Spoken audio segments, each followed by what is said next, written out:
Hey, welcome to Financial Revelations. I am David Safransky. We are back because Corey is back from Florida. She got to experience extreme heat, a hurricane, and Disney and Universal. I don't know which was the worst out of those, but I guess it might be Disney and Universal. As you know, you can hear me every Thursday morning on 103.3 WCRF, or you can go on the Moody Radio App, and you can listen anywhere in the world. If you have Starlink, literally anywhere in the world, you can call here, the office in lovely Avon, Ohio, just a little bit west of Cleveland, 800-344-2534. And you can always email Corey with your questions, Corey@epsf.com. And that brings us to the first point of today, the question winner. We had a contest. We got a lot of questions. And I got to admit, my favorite question was from Charles from Florida about investing away from things that we don't want to support. So Christian-based investing. And, you know, I've looked at a lot of these portfolios. There's companies out there that all they do is they won't invest in anybody that supports the gay agenda or gives any money to Planned Parenthood. And quite frankly, they underperform fairly dramatically. Not across the board, but pretty close. And so I'm not a big fan of that investing. I'd rather make the money and then donate more to the things that I love. And so Charles did win the contest. He's going to get a $50 Visa card in the mail. Good work, Charles. We get a lot of great questions. We do. We have a lot of savvy listeners. So I really do like that. I appreciate the interaction and the contact. And so I want you guys to keep doing that. Keep bringing us questions. I want to know what you guys are thinking. It helps me to kind of game plan what we're going to talk about. I also want to mention we are planning the next trip to the Amazon, nativosusa.org, and we're going to take some people that they can't pay to go. So I do ask people to donate. It doesn't need to be a lot because you can donate right there to our next well dig. It costs about $2,000 a person to go. And so we got to raise that money, and you could help. So be part of it. You don't have to go to the Amazon, but if you want to go, you should contact me. Now, I must warn you, it's a lot of travel. Get to sleep in a hammock, on a boat. We're never in a dangerous situation. You're not going to get eaten by a snake, most likely. I've never seen a snake there. So, well, actually, I take that back. Small, tiny snakes. None of these big anacondas or anything like that. We swim in the river. There's some medicine you have to take with you. So, if you have an interest, let me know. I do want to talk some basic economics today. I talked about this book. I edited it to my book club. As you can see, it is not a small read. You're not going to do this over a weekend at the pool with the kids. But one of the things that I like about this book by Thomas Sowell, Basic Economics, is situational. So if you wanted to know one thing like supply and demand, it's in here. So there's a lot of different topics about economics in there. It is like a PhD understanding of basic economics. It's really good. When you get into higher level economics, where a lot of people go to college, take micro and macro, and those are the only economics courses that you take. But as you get into higher level stuff, it's not too different than the basic economics. It just tends to focus in a certain area. But these principles in basic economics still apply, and we're seeing that today, and we're going to talk a little bit about that. But one of the things about economics is your vote, and your vote matters. Your vote matters a lot, as we're seeing right now, and I want to talk about that a little bit because I think that we have to vote against the new Green Deal. We've got to vote away from these people who are crushing us economically. For instance, oil crossed $90 a barrel this past week. It's about 87 right now. Natural gas is up. Diesel fuel has skyrocketed in the last month. These environmental wackos are going to kill us. And To be honest, nothing would make them happier. There's a book. Corey's going to put it up on the screen. She didn't know this yet, but she is. It's called The Wizard and the Prophet. And it kind of elucidates for us what environmentalism is all about. And environmentalism, early environmentalism, was William Vogt. He was one of the early environmentalists, big in the eugenics movement, all of those things. Basically, he did not like black and brown people and thought there were too many of them. The Rockefeller Foundation had sent Norman Borlaug, the first plant geneticist, to Mexico to figure out how to cure stem rust on wheat plants. Wheat plants used to be like 6 feet tall. And what they did is they crossbred these different wheat plants. They've done this to a lot of plants now, corn, a lot of food products. But Norman Borlaug figured out how to grow wheat without stem rust, and he also figured out how to grow drought-resistant wheat and grow it twice a year in Mexico, and the environmentalists were very mad about this. Why were they mad about this? Because it would cause more people. If there were more people, if there's more food, there's going to be more people. And in 1900s, they thought there was too many people on the earth then. They've been fighting this battle since the beginning of environmentalism, and they've always been wrong. And I will give you Exhibit A. Paul Ehrlich, who wrote the population bomb in the 70s, he's a professor at Stanford, powerful environmentalist. People pay attention to him. I can tell you he's never been right about anything, not one thing. And he still gets press, and his books still get coverage. The environmentalists, the main thing that they want to cure is population. They've always felt that there's too much people, too many people, and that life would be a lot better if they were alive and you weren't. That is environmentalism in a nutshell. Now, they're going to do things like make energy super expensive. You think energy is expensive now? Wait till the only thing generating your energy is a windmill. There are few sources of power more expensive and dumber than windmills. Windmills barely reproduce the power it took to make them, let alone charge your EV that they're going to make you buy. And what happens when power gets super expensive? What are the economics of really expensive power? One, you can't travel. Well, they can travel. They're going to be fine. These rich, elite, environmentalists, left-wing wackos, they're going to fly private, but you're not even going to be able to afford to fly. Look, I'm booking a plane ticket to Hawaii today. I cannot believe how expensive it is. It is shocking. Now, I'm still going to go. I don't have a choice. I want to go. But a lot of people, they're not going to be able to afford to do that stuff. You're barely going to be able to afford to fly to Florida or drive to Florida. Or if you're in an EV, can you imagine driving to Florida in the height of vacation season in an EV and having to stop every 300 miles and charge for over an hour? And that's if you get right to the charging station. If there's a line that's 5 deep, they're all charging an hour, and then you're there for 6 hours. It's the environmentalism, the way that we know it today, and what they want to do is basically racist. They're the people that can least afford to pay these price increases, they're going to be stuck. They're not going to be able to afford to drive.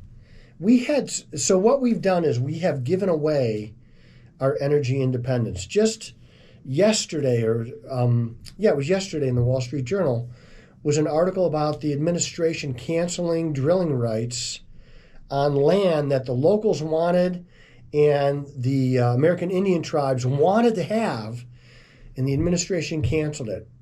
That's why oil is going through $90 a barrel, because the Middle East knows that they have us, that they have an administration who is beholden to the left's schemes about energy and these pipe dreams about how it's going to work, and it doesn't work.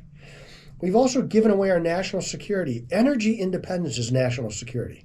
There's no way to put it other than that. It is, we got to close down our southern border. It doesn't mean that we don't let people come in, by the way. It's not an either or. It's in shut it down and bring in the people that we really want and need, by the way. We do need immigrants. We do. But we don't want people that are going to come here and go right on welfare. That's not in our best interest. The northern border is safe. Canada is safe. Nobody wants to go there. They're not a free country anymore, by the way. I'm not going to Canada while Justin Trudeau is, whatever he is, the prime minister there, because I don't want to give him my money. What else have we done? We've raised our costs by stopping drilling. I know a lot of people had a problem with Donald Trump. They didn't like his delivery. They didn't like his personality. Well, I don't care. Man up already. Look at what we got in return for not having that. I could take a little mean commentary right now and $1.75 gas, and so could you. We've caused inflation to spiral. And I know the Fed is saying that inflation's around 3.7, 3.8%, but that doesn't include food and energy. Include food in there. If you have gone to the grocery store in the last 7 months, costs are spiraling out of control. $100 in your cart looks a lot different than it did 3 years ago. We have hamstrung the American public. We are making it so expensive to live right now. And, a lot of people say, well, this is the plan. This is the plan. I don't know if this is the plan or not. I can't get into Joe Biden's head. Joe Biden can't get into Joe Biden's head, so I'm not going to get there. But we are sticking it to the American public. Now, if you're rich, it's fine. If you're rich. But we're hurting the people who can least afford these cost increases. And I know the administration will say, well, incomes are up. It's true, incomes are up. Incomes are up. But they're not up enough to cover the costs of what's happening. I went to Costco. I love Costco. I went to Costco the other day to get, they're called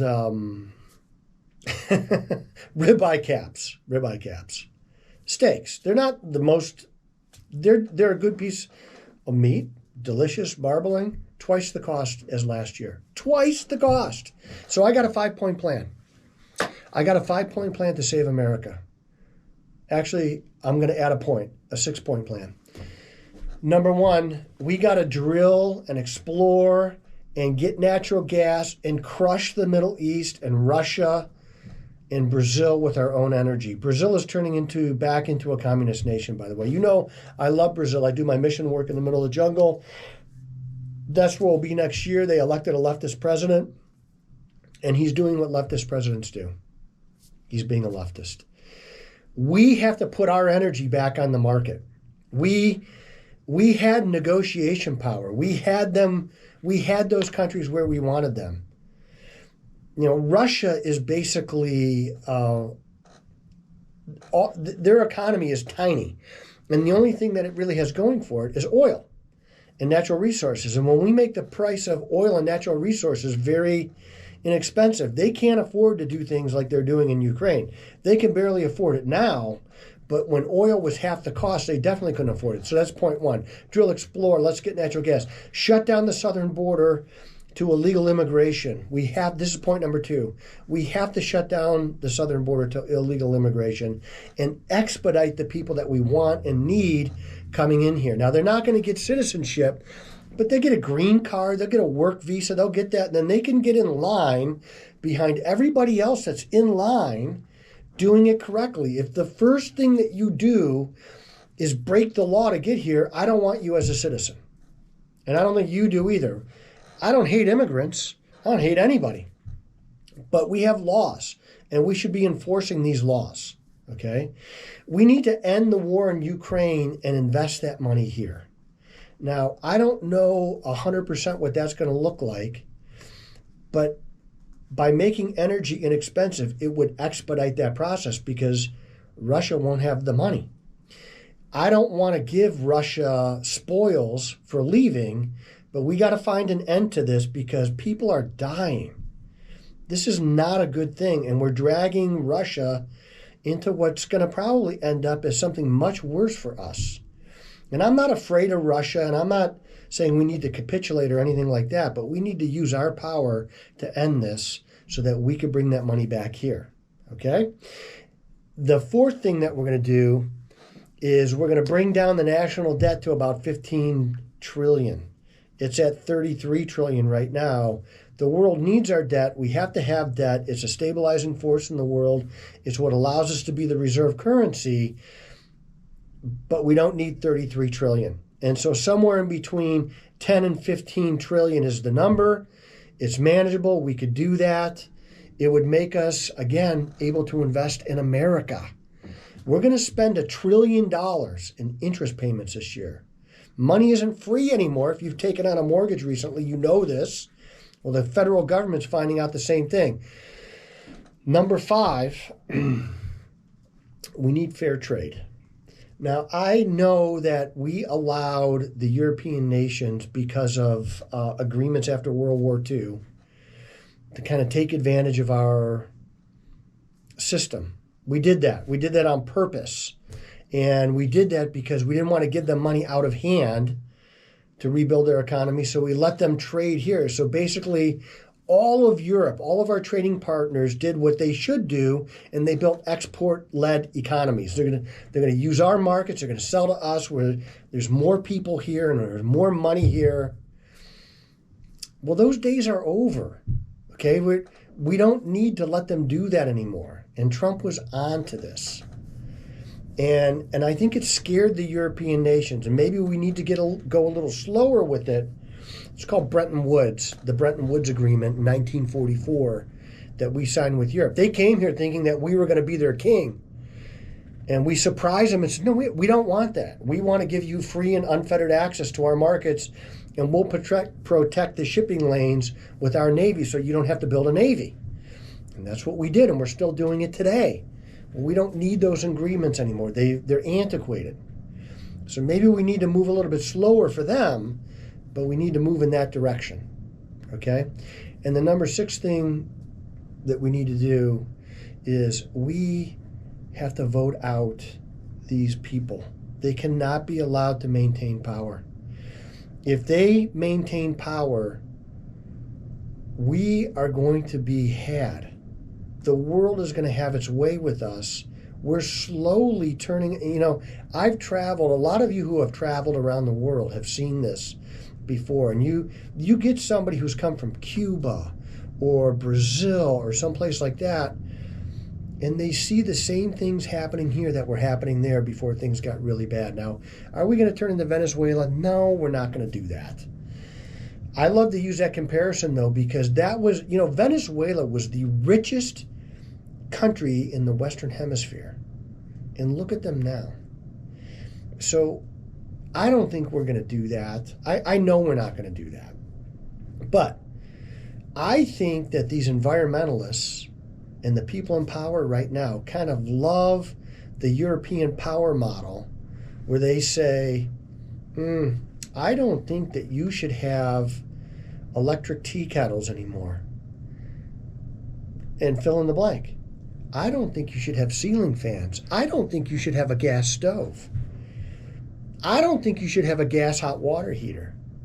I don't think, you see what's happening? They're starting to come down the pike with these edicts about what we can do because they're so worried about climate change, which is a hoax. It's a total, unadulterated hoax. There is no man-made climate change. Climate changes all the time.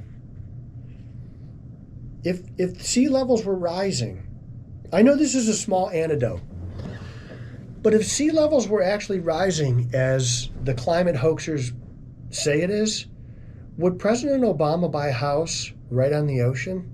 I don't think so. If he believed it, no, he'd be underwater, right? I think so. I would buy up the mountain. No, they don't do that. They live right on the shore. They don't believe it either. But for some reason, there's power in this. There's money in it. It's like, we're going to hand out the government cheese to you, and you're going to like what you get. And if you don't like what you get, well, too bad.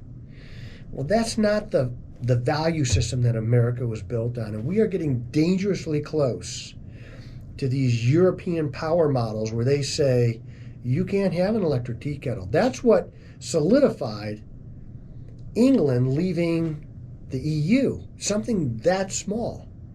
Now they're coming after ceiling fans. It was gas stoves before. What was it before that? What will it be after ceiling fans? I am imploring my listeners to vote against these people.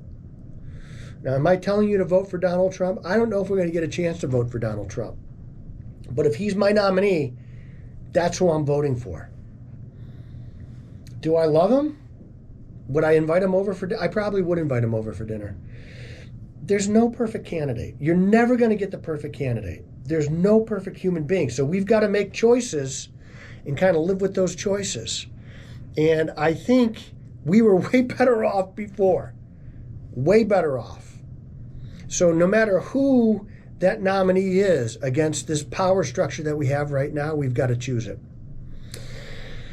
I am David Safransky, a real American, a true red-blooded patriot, and I love this country, and it's killing me watching this happen, and I am the voice that you can trust.